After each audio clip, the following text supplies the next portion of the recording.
I remember growing up, like, I really felt like they tried to make being smart feel like the finish line in life. Like, if you just did what they said, got the grades, stayed out of the way, did what you were told, went to college or university, or even like a trade school, vocational school, life was supposed to somehow reward you.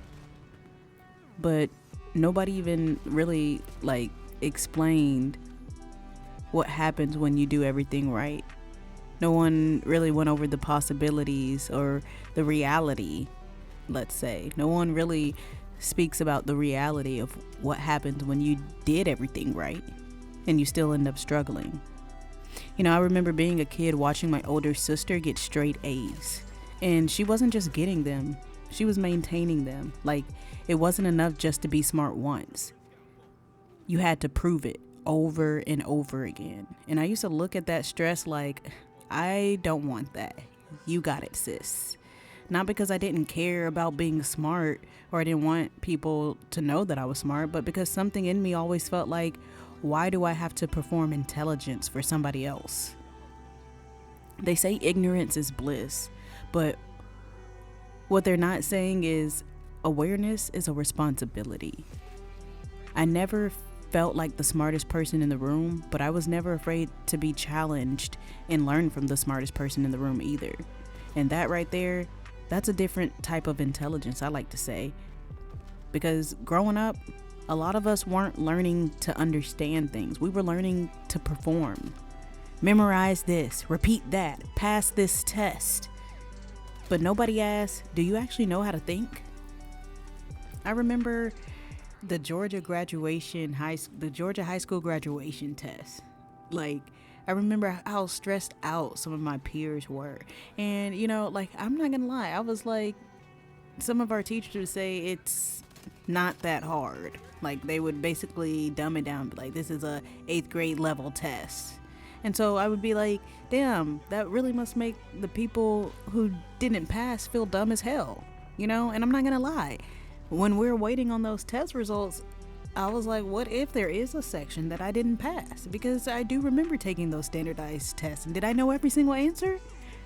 No. That, I don't know if any of you know that, but like that Christmas tree at B's and C's, when you don't know, what do you choose? It's either B or C. What was you choosing? Were you choosing B or was you choosing C? Anywho, let me get back on track. My bad. I think that's where life, starts to separate people. When we were just taught to memorize things and pass the test, those multiplication facts that we just were ripping off the top of our heads for a reward, not actually to understand math. That's where life starts to separate people. Because once school ends, nobody cares what you actually know. They care how you move, how you think, how you're able to adapt. And I always found it ironic. Some of the smartest people in high school were the first ones to drop out of college. Not because they weren't intelligent, but because life don't reward memorization. It rewards being aware. Let's talk about it though, like for real. What does it even mean to be smart? Okay, what does it mean to be smart and black at that? Because I am a black woman. Because my experience, that changed depending on where I was. When I lived in Texas, that's where I was born and raised. Well, that's where I was born. When I was in Texas, being smart felt cool. It felt respected. But when I moved to Georgia, being smart, that was lame, And I remember thinking, how does knowing more make you less? I had to check somebody one time, because don't call me lame and not even know the true definition of what that word actually means. Like, how are you judging intelligence without understanding the language, first of all? Let's talk about it for a second. But I was only in 4th grade at that time, and, I wasn't as secure and aware of myself as I am now. But that's when I started realizing something deeper. A lot of people aren't threatened by intelligence. They're threatened by awareness, right? Because awareness makes you harder to control. And you see, A lot of my mentality growing up was working smarter, not harder. I just didn't have the words for it yet. I didn't know that I was choosing to work smarter and not harder. To me, it just didn't make any sense to put all that energy into something just to prove to someone else that I understood something, you know? Like, for what? I get it. 1 + 1 = 3. I'm kidding. But, like, I didn't feel the need to prove it to my teachers. But to other people, that looked like laziness, And that's the thing. Sometimes people will label you based on what they understand, not based on what you actually are. You can be efficient and they'll call you lazy. You can be quiet and they'll try and call you slow. You can be thinking deeply and they'll assume you don't know something.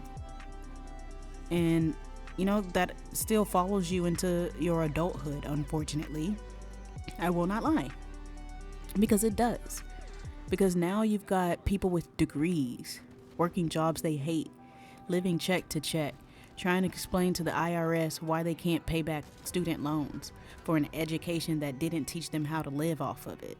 And it's not because we're not smart, it's because nobody really taught us how to be aware of certain things. Well, depending on who you are and where you come from, and what backgrounds you come from, and who you had around you supporting you in your community. Like me and the people that I come from, nobody taught us how to be aware of money. Aware of certain people. I mean, like, there are some people who are not street smart. They're book smart, but they are not street smart. They don't know how to read a room. They're not aware of other people. They're not aware of opportunities being placed in front of them. They're not aware of systems, right? They're not aware of indoctrination. And I mean, like, for real, let's be real. A lot of success in life has nothing to do with how smart you are. But it does have everything to do with, who you know, what you notice, what you're willing to learn, and how you move when nobody's telling you what you should be doing. That right there is intelligence to me, because you can be the smartest person in the room and still have habits that make you, look like you don't know anything at all.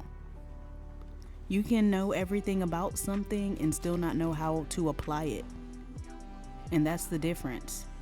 And once I understood that, I stopped trying to be smart and started trying to be more aware of my environments, aware of my patterns, aware of what actually matters.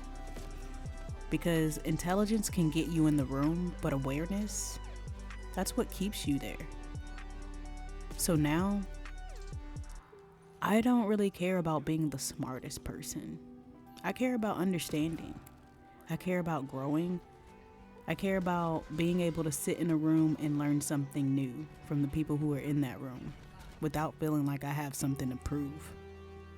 Because the real flex, I think, is not knowing everything.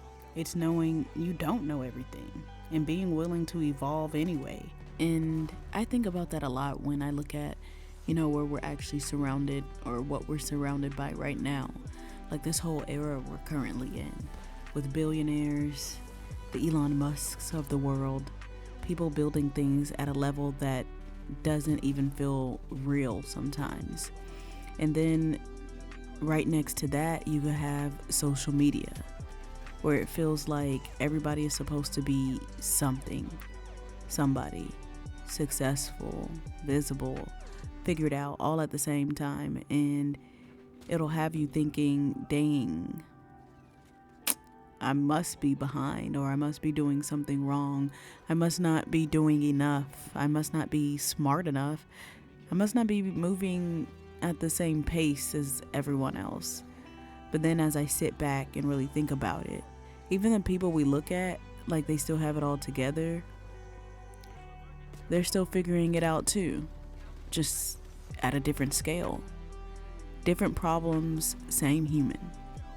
Still making decisions they don't fully know the outcome of, but they're still taking risk, still guessing sometimes. And then on the other side, you got people building whole lives online, influencers, content creators, It may look like they just, got there somehow.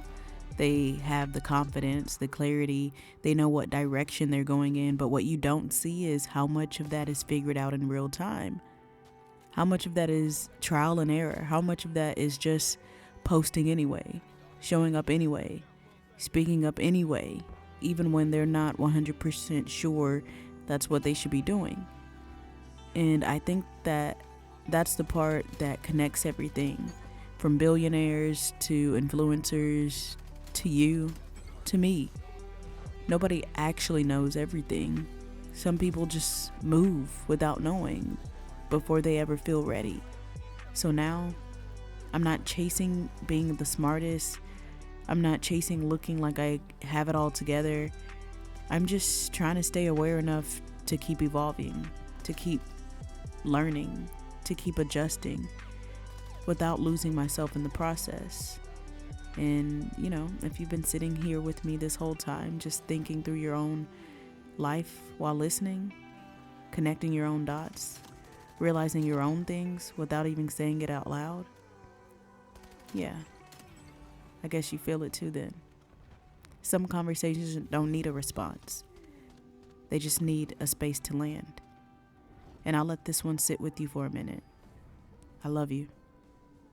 Peace.